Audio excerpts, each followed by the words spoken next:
প্রিয় দর্শক, বিধায়ক নওশাদ সিদ্দিকী তিনি জানাচ্ছেন যে ভাঙড় বিধানসভা ভাঙড় ২ নম্বর ব্লক অন্তর্গত চালতাবেড়িয়া এলাকায় তৃণমূলের পার্টি অফিস ভাঙচুর করা হয়েছে, ধরিয়ে দেওয়া হয়েছে।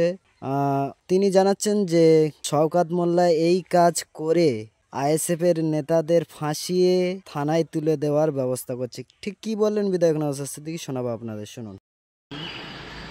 ভাঙড় বিধানসভার অন্তর্গত চালতাবেড়িয়া অঞ্চলে খবর পাচ্ছি তৃণমূলের পার্টি অফিসে আগুন লাগিয়েছে।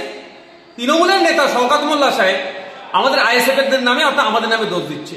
এটা তো পুরাতন গল্প, এই ধরনের গল্প উনি অনেক আগে করে নিয়েছেন। এটা সুপরিকল্পিত আইএসএফ এর ছেলেদের নামে মিথ্যা মামলা দেওয়ার জন্য। 14 তারিখে আমরা গণতান্ত্রিক প্রক্রিয়ায় শান্তিপূর্ণভাবে ওয়াকফ সংশোধনী আইনের বিরুদ্ধে একটা মিছিল করতে চেয়েছিলাম কলকাতাতে। আসার পথে পুলিশকে দিয়ে আটকেছে এই শওকত মোল্লা সাহেবরা। সেখানে হিংসা করে আমাদের নামে 5টা মামলা হয়েছে।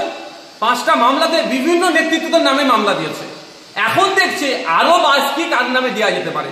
সেই জন্য আমাদের দেখবেন এই এফআইআর করতে যদি করে অভিযোগ দায়ের আইএসএফ এর ছেলেদের নামে হবে। আর যদি সঠিক তদন্ত হয় দেখবেন শওকত মোল্লা এতে জড়িয়ে গেছে। তৃণমূল কংগ্রেসের, আমি দায়িত্ব নিয়ে বলছি, যদি সঠিক তদন্ত হয় তৃণমূল কংগ্রেস আগুন লাগিয়ে আইএসএফ এর নামে দোষ দিচ্ছে।